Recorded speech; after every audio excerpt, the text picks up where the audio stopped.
circular economy across MENA. Today we will journey through the MENA region, where groundbreaking initiatives are transforming how economies approach sustainability. Today we're diving into how circular economic models are making a big splash in sectors from tourism to energy. Let's start with the GCC. Imagine construction projects that add billions to the economy while being kind to the planet. That's what's happening here, where sustainable construction practices could boost the GDP by over $23 billion by 2030. That's nearly 1% of the region's GDP in just 10 years. Next up, we will look at Saudi Arabia's Red Sea project, where luxury meets eco-friendly innovation. This isn't just a vacation spot, it's a revolution in sustainable tourism designed to preserve and cherish nature, not exploit it. Over in Egypt, they're turning trash into treasure with waste-to-energy initiatives. These projects not only reduce waste but also harness it to power homes and businesses. Clever, right? And in Morocco, the phosphate industry is getting a green makeover. By managing phosphate sustainably, Morocco is not just protecting the environment but also setting a standard for mining industries worldwide.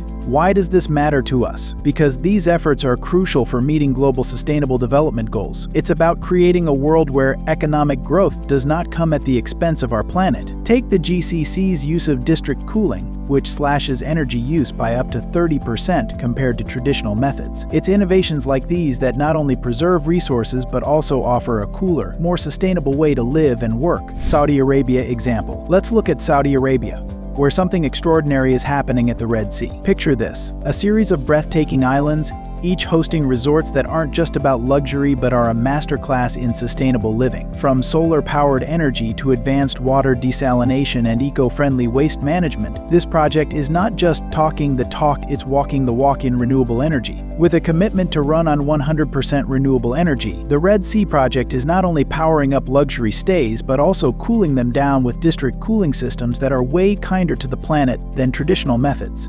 And get this, the project is also home to the largest marine protected area in the Middle East, sprawling nearly 5,400 square kilometers. It's a sanctuary for marine life and a living lab for conservation. Visitors to the Red Sea project aren't just vacationers, they're learners. Throughout their stay, they can dive deep into the world of regenerative sustainability, discovering firsthand how their holiday spot embodies these earth-friendly principles. This isn't just great for the environment, it's a boon for the economy too. The project is creating jobs and has awarded contracts to hundreds of companies, fueling a regenerative development that benefits both people and planet. Every step of this project is meticulously planned to ensure it's not just sustainable now but regenerative for years to come. It's about creating a legacy of positive impact that will redefine what it means to travel luxuriously. Egypt example. Imagine turning your everyday trash into power. Well, that's exactly what's happening in Egypt. The country's electricity ministry is on a mission to generate a whopping 300 megawatts of energy, all through a method called waste to energy, or WTE for short. So what's WTE? It's a process that transforms about 4.2 million tons of solid waste into valuable energy using some cutting-edge technology. And it's not just about getting rid of garbage, it's about creating energy in a way that keeps our planet clean and green. Egypt isn't going it alone, they're teaming up with top-notch companies that specialize in renewable and environmental solutions. They're all set to start building these facilities in 2025, and they're planning it out super carefully to make sure everything's sustainable for the long haul. Now, why WTE when you can recycle? Good question.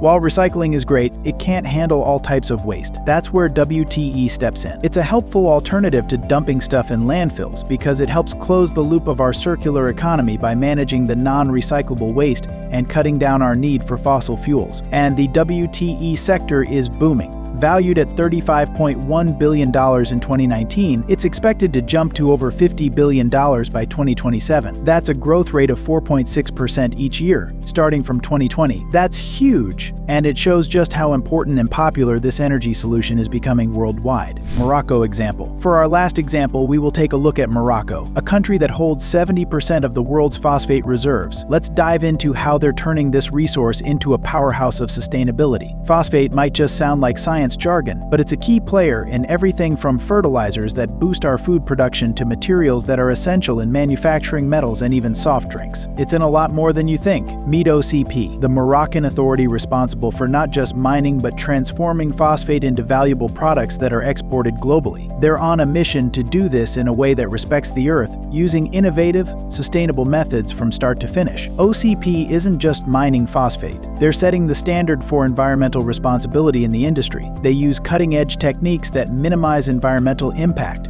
from extraction to processing, ensuring that their operations help rather than harm. Think about a world where even the mining process is part of a sustainable cycle. That's what's happening here in Morocco. OCP integrates sustainable practices across their entire value chain, making sure that every step from pulling phosphate out of the ground to turning it into essential products is done thoughtfully and responsibly.